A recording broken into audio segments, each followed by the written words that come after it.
Everybody is speaking about Syria nowadays, and there is a type of people, especially in the US, they are capitalizing on the suffering of the Christians, the Alawites, and other religious and ethnic minorities. Although their political team has caused, at least participated in the misery of the Syrian people, including these religious and ethnic minorities. One of the people is, of course, Donald Trump. Maybe you support Donald Trump. I'm not here to attack Trump personally. I'm here to criticize a few of his politics. Today, a famous account on X, it seems this is one of the accounts amplified by Elon Musk. He says that Donald Trump said something in 2015 about the Syrian war. And the quote is, "The problem in Syria is we have no idea who the other side are. Maybe we are better off with Assad. We give these rebels weapons and ammunition, but to me, Assad looks better than the other side." Take a look to the video. So I've watched Assad, and I've watched a little bit on the other side. The problem is the other side of Assad, we have no idea who they are. They probably are ISIS. I'm saying, are we better off with Assad? We have no idea who these people are. We give them weapons, we give them ammunition, we give them everything. Aaron, we have no idea who, I mean, maybe it's worse than Assad. So what are we doing? Why are we involved? We have to get rid of ISIS, very importantly. But I look at Assad, and Assad to me looks better than the other side.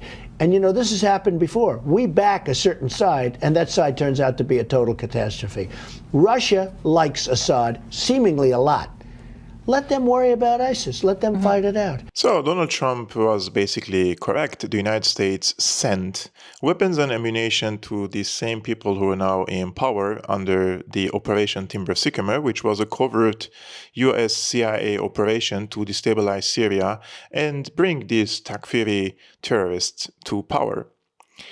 Donald Trump was also correct that, of course, Assad was better than ISIS in this case, and this was a problem probably for Russia to solve, but the democratic wing of the establishment, they have manipulated everyone, it seems, and in collaboration with Israel and Erdogan. Before Trump comes again to power, they have done the regime change, and now we see the outcome and the massacres which followed. However, Donald Trump is not a saint. Donald Trump said this, of course, probably 12 years ago or 10 years ago in 2015. But then when he came to power, he had the intention to withdraw from Syria, and he received a lot of backlash, pressure from within, lobbying from the AIPAC, the Zionist lobby, from the neocons in his own administration back then. But also some of the regional countries, they all work together to foil this project of Trump to withdraw US troops from Syria. So in 2017, a mysterious chemical attack used sarin gas, basically, in a town in northern Hama, basically called Khan Sheikhun. And of course, they accused the Assad government for doing this sarin gas attack. And Trump bowed to this pressure, and he bombed Syria. He bombed Syria several times to satisfy the neocons and the Zionist lobby. And then he said, we destroyed the chemical stockpile in this airbase. Like, if there was a chemical stockpile there and he bombed the shit out of it, do you think that the sarin gas would not be leaked in the environment and poison the entire neighborhood for 10 to 20 kilometers?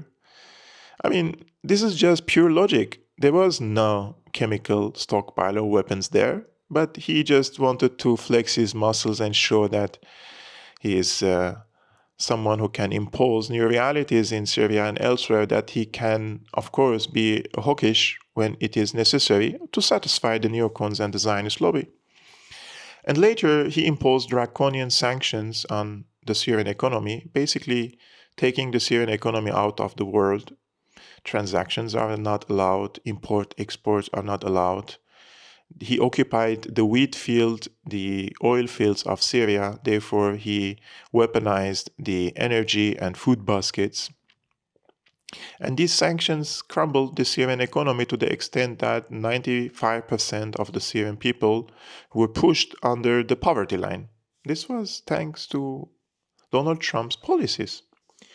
And by doing so, he empowered his opponents, the opponents of Assad, because when he was in power and doing all these efforts in Syria to weaken the government, at the same time, NGOs and other organizations like USAID, NED, and many other organizations were funneling billions of dollars in the areas out of the control of Assad, mainly in Idlib. And Idlib represents probably 8 to 10% of the Syrian territory where al-Julani used to occupy, and they dumped their billions of dollars, and eventually they enabled them or established them a parallel economy. Meanwhile, the rest of the Syrians, over 15 million who used to live under the rule of Assad back then, they were impoverished. This is a result of Trump's policy. And later, when Trump again was changing his mind and talking to Assad, and there were negotiations in Oman, and also with the mediation of the head of the Lebanese General Security back then, Abbas Ibrahim, they were near of reaching or close to reaching to certain agreements. And he came out and he called Assad an animal, and he wanted to assassinate him, and then he bombed Syria again under the pretext of the Duma chemical attack, which never happened. So the foreign and regional intelligence, they manipulated him, and he acted accordingly. So bombed Syria several times. The mainstream press, the neocons were very happy. Everybody was almost masturbating over it. The beauty of the missiles falling on Syria. This is how they covered it on CNN. And then he imposed the sanctions and bombed Syria again. I mean, Trump was not a saint. And Elon Musk shared this video of him, he says, prophetic, like something like he foreseen for the future. Then why did he do it?